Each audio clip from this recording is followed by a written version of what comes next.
rapes and assaults and murders are local news stories on a daily basis. But when do they break through to become national news, and when do they not? This week, the health care bill, the talks in the House, dominated cable news coverage all over the place, but Fox News also focused heavily on another story, and sometimes tying it to the president's immigration agenda. Watch.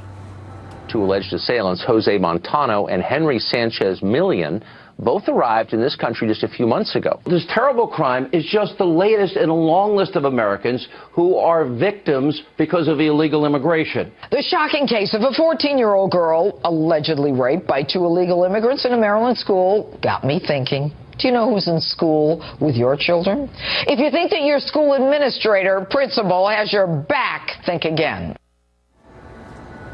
A sickening story from Rockville, Maryland, about an alleged rape at a school. Now on Fox, all roads lead back to media bias, so Tucker Carlson called out channels like CNN for not covering this story thoroughly, for not covering it extensively. He also pointed out NBC, CBS, ABC's nightly newscasts did not cover this alleged rape. Now, Fox chose to focus on that, partly tying it to Trump's immigration agenda. That was a story in Maryland, but there was another story with Maryland ties that got little to no coverage anywhere on Fox or other channels. This was a story that crossed state lines, from Maryland to New York. You may not have heard about it. This was about an Army veteran and alleged white supremacist who drove to New York and attacked a 66-year-old black man with a 26-inch knife, killing that man. Now, there's much still to be learned about this story. You can see the surveillance footage from the incident here. But this story received almost no coverage on Fox or CNN or anywhere else for that matter. Another example of a crime, but not a crime that fit the political agenda of those pro-Trump hosts on Fox. Joining me now, talking more about those cable news coverage choices and the latest with a Fox commentator, CNN's Brian Lowry. Brian, we've talked in the past about coverage choices on cable news. To me, this is an interesting example because this rape case was covered virtually every hour, according to a New York Times analysis, on Fox, but not on other big news channels. Well, one of the things that TV news does is it does an excellent job of connecting individual stories to larger themes.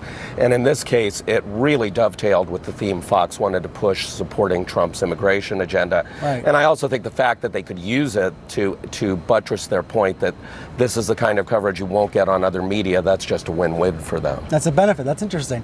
What's the latest on Judge Andrew Napolitano? He's the commentator, the legal analyst who went on and said that the Brits his sources said the Brits were spying on Trump for Obama. He's been off the air now for over a week.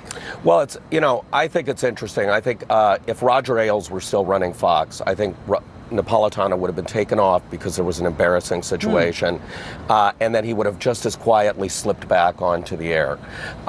Rupert Murdoch has some bigger irons in the fire. He has some deals he's trying to make in the UK, and this story ended up embarrassing and angering some UK lawmakers.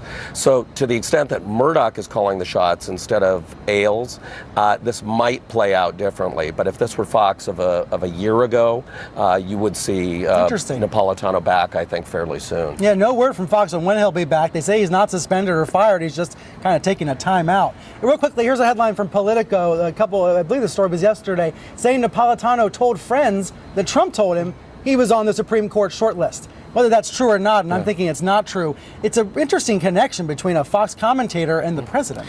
Well, I keep coming back to sports with Trump and his relationship with cable news commentators, which is, every now and then an owner takes an analyst from ESPN and makes them a coach. And they sound brilliant when they're talking about the games on the halftime show, and sometimes things don't always go so well once they actually are put in a position of running a team.